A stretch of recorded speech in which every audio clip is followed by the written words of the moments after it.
A mysterious disappearance, a suspicious death stumbled upon by a father and his young son, and an unsolved case that cast a shadow over a small town to this day.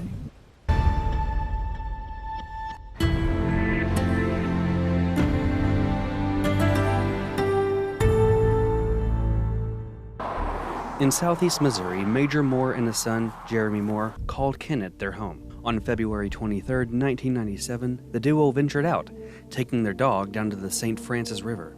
The dog ran off and came back with something, a discovery that would provide clues about a mysterious crime, a bone in his mouth. Now, living on a farm, this was nothing new for the Moores. Their dog would bring up cattle bones or even deer bones left behind from local poachers.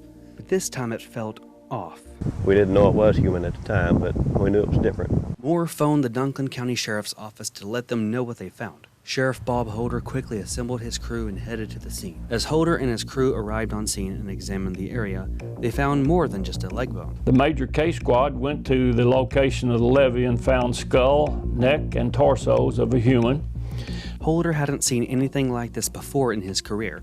Despite beginning his career as a sheriff that same month, he made it his mission to see to it that the case would be solved. This Major Moore had called actually had called Walter Deering and informed him that a dog had brought some bones into his yard. And they looked like human bones to him, but they wasn't sure. So the major case squad continued their search, uncovering other bones and identifying evidence. At the edge of the water, they located the upper portion of a set of dentures and several clothes. Found in the pants was the wallet, which contained the driver's license of George Conder. George Conder, a 49-year-old man who was last seen on November 26, 1996. George was raised in Kennett, attended school in Kennett, and was a very likable person. The Dunklin County Sheriff's Office sent Conder's body to a forensic anthropologist for an examination. The cause of death was said to be a gunshot to the head, possibly by a small caliber weapon. A shot to the head, his personal belongings scattered everywhere. Sounds like it could have been just an accidental death? Well, not quite. Located near the torso was what appeared to be leg bones, and within a short distance there appeared to be a leg bone. A search continued there, was found black plastic found with nylon rope. It's definitely a homicide. The sheriff's office had a homicide on their hands. Now their main goal, find out what happened and who did this to George Conder.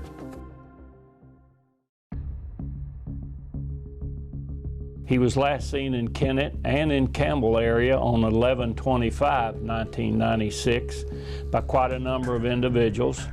He'd stopped at a convenience store. Like any small town, everyone knew everyone, and Conder was no different. And my dad knew him. You know, he had done business with him up here at the radiator shop here in Kennett. I knew George through the high school, and he was just a friend, and not a real close friend, but we knew George. I knew his family, and they were good people. Everybody knew him. However, for the sheriff's office, not for good reasons. I think he'd been arrested prior to my becoming sheriff for growing marijuana. And there have been a number of witnesses interviewed that were kind of connected with him in the growing of marijuana at that time. That was a pretty big thing at that time. With this information, Holder believed his involvement with marijuana played a big part in what led to his death. But the question still remained, who killed him?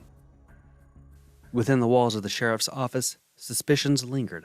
People would trickle in and out of Sheriff Holder's office, explaining their theories on what happened to Conder. The sheriff, growing increasingly desperate after one story was seemingly a world different from the next.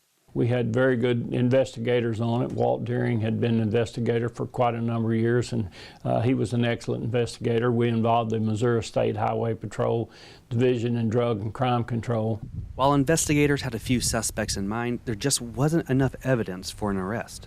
With the rumors that surface, one person will pick up on one rumor, and then that rumor gets stretched out to an even bigger rumor. But we do have several people that, when I say several, that are people of interest.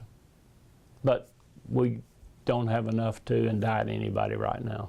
There were certain pieces of evidence that they could not get a hold of, and so that was a major obstacle for them. As time ticked on, people stopped talking about Conder, the homicide, and the case.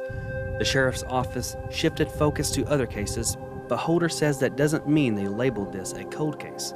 We just kind of keep it open, and I've got a new group of people that would take a good look at it. Unfortunately, with every passing day, leads dry up and people of interest pass on or move off.